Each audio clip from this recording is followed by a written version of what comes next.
Assalamualaikum warahmatullahi wabarakatuh. Perkenalkan, kami dari kelompok 6 dengan materi konsep evaluasi hasil belajar dan jenis-jenis tes akan mempresentasikan hasil diskusi kami. Pertama-tama, izinkan saya memperkenalkan diri.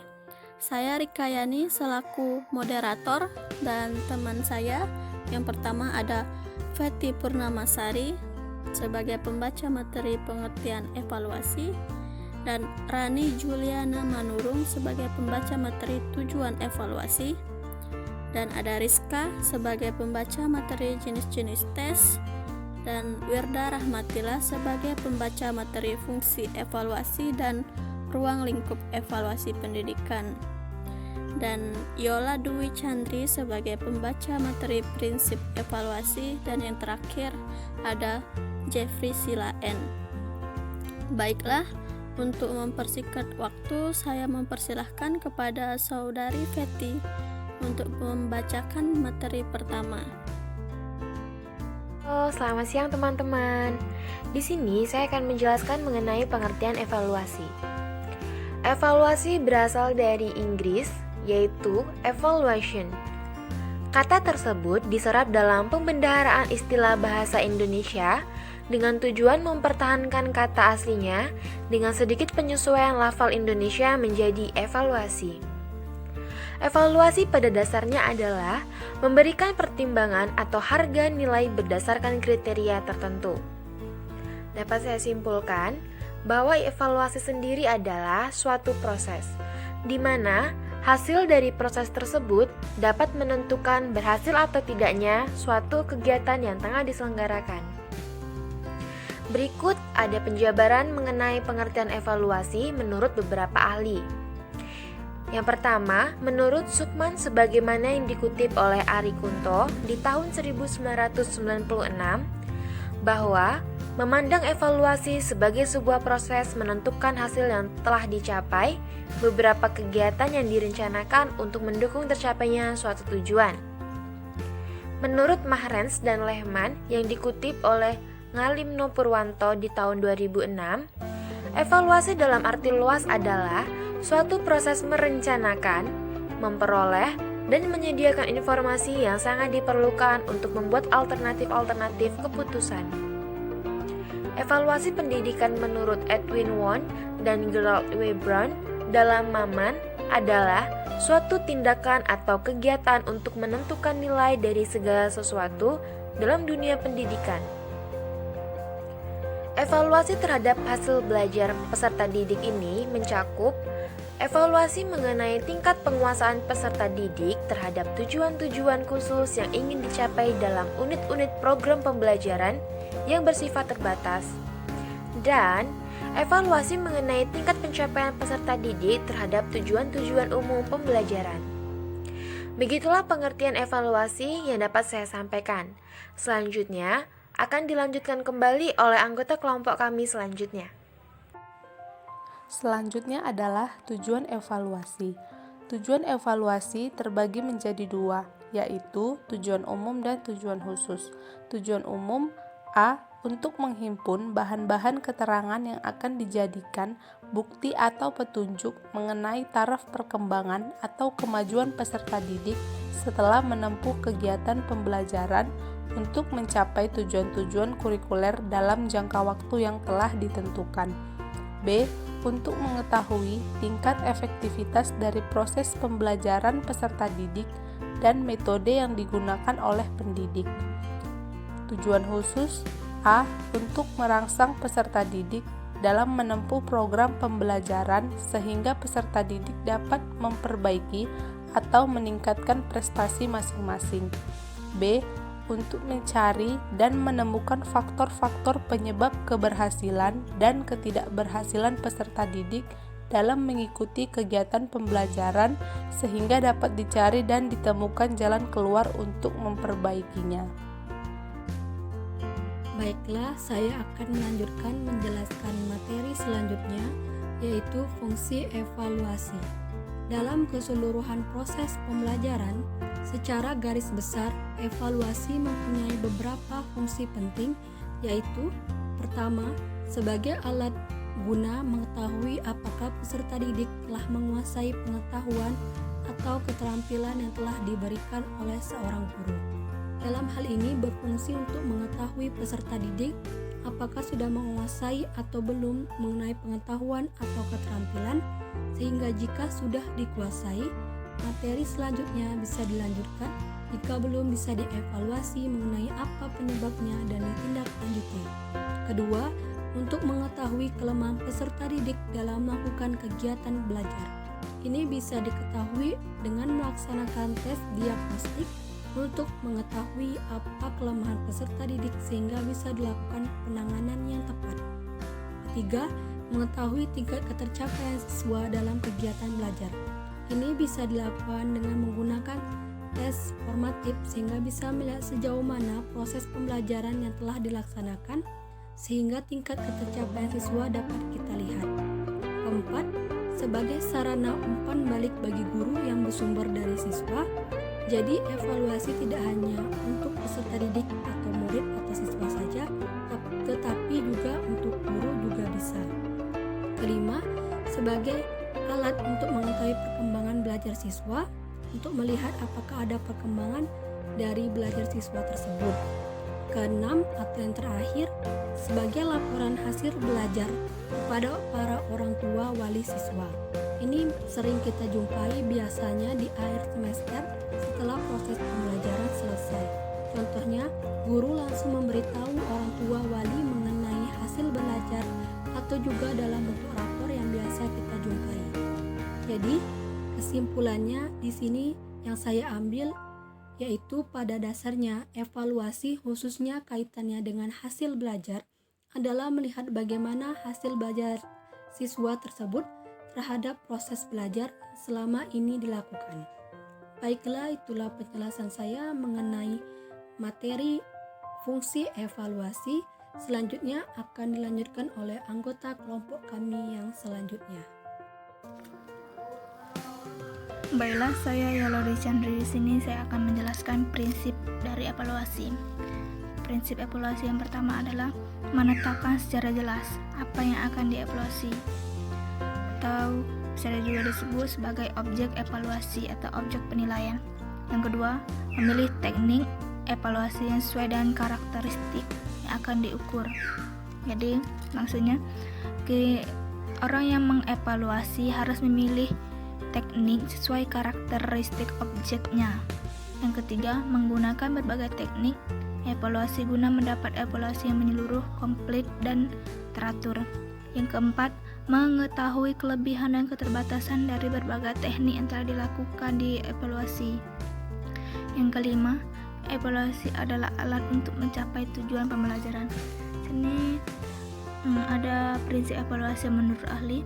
Menurut Rubianto tahun 2005, dia menyebutkan ada 3 prinsip evaluasi, yaitu prinsip yang pertama, prinsip totalitas, yaitu hasil belajar yang dilakukan untuk menggambarkan perkembangan atau perubahan tingkah laku peserta didik atau objek. Yang kedua, prinsip kesinambungan, yaitu evaluasi yang baik dilakukan secara teratur, berkesinambungan dari waktu ke waktu. Yang ketiga, prinsip objektivitas, yaitu evaluasi yang baik harus terlepas dari kepentingan subjek atau kepentingan orang yang mengevaluasi atau orang yang menilai, dan harus menggambarkan karakteristik peserta didik atau objek evaluasi tersebut. Terima kasih. Baiklah, saya akan melanjutkan menjelaskan materi yang selanjutnya, yaitu ruang lingkup evaluasi pendidikan. Ruang lingkup evaluasi pendidikan yang pertama yaitu evaluasi program pengajaran. Menurut Ari Kunto, evaluasi program adalah suatu rangkaian kegiatan yang dilakukan dengan sengaja untuk melihat keberhasilan program. Jadi, evaluasi program pengajaran ini berguna untuk melihat keberhasilan program pengajaran. Sasaran evaluasi adalah untuk mengetahui keberhasilan suatu program pengajaran. Kedua, evaluasi proses pelaksanaan pengajaran adalah tahap yang perlu dilakukan oleh guru untuk menentukan kualitas pembelajaran. Terakhir, evaluasi pembelajaran atau evaluasi hasil belajar adalah suatu proses yang dilakukan untuk mengetahui tingkat kinerja akademik. Baiklah, itulah penjelasan mengenai ruang lingkup evaluasi pendidikan. Selanjutnya akan dilanjutkan oleh anggota kelompok kami yang selanjutnya. Baiklah, saya akan melanjutkan materi selanjutnya mengenai jenis-jenis tes. Evaluasi hasil belajar menggunakan teknik tes yang bertujuan untuk mengetahui tingkat kemampuan awal siswa, hasil belajar siswa, perkembangan prestasi siswa, dan keberhasilan guru dalam melaksanakan kegiatan pembelajaran. Adapun jenis-jenis tes yang berkaitan dengan konsep evaluasi hasil belajar yang berguna untuk evaluasi hasil belajar yaitu dapat dilihat dari segi kegunaan untuk mengukur siswa. Tes formatif. Tes formatif yaitu tes yang diberikan untuk memonitor kemajuan belajar siswa selama proses pembelajaran berlangsung. Tes diagnostik yaitu tes yang digunakan untuk mendiagnosis penyebab apa saja yang dihadapi oleh siswa dalam kegiatan belajarnya, baik itu secara intelektual, emosi, fisik, dan lain-lainnya yang mengganggu dalam belajarnya siswa. Yang selanjutnya lagi tes sumatif. Tes sumatif ini biasanya tes ujian semester tengah dan akhir semester. Tes hasil belajar. Tes hasil belajar di sini biasanya nilai yang didapatkan oleh siswa dari tes-tes ataupun ujian-ujian yang dilakukan oleh siswa. Tes prestasi belajar. Selanjutnya lagi dapat dilihat dari bentuk jawaban peserta didik terbagi menjadi 3, yaitu tes tertulis.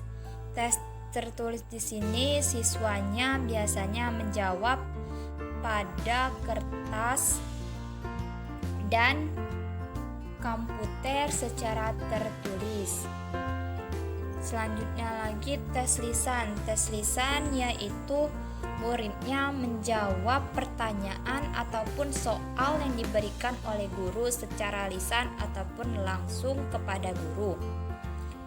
Tes perbuatan. Tes perbuatan ini mengacu pada penampilan atau biasanya tes ujian praktek. Selanjutnya dapat dilihat dari segi penyusunan hasil belajar.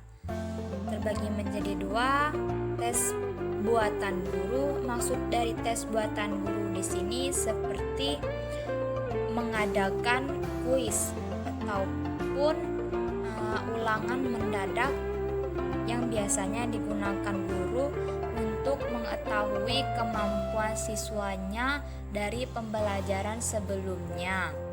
Apakah siswa tersebut memahami ataupun membacanya setelah belajar itu dilaksanakan.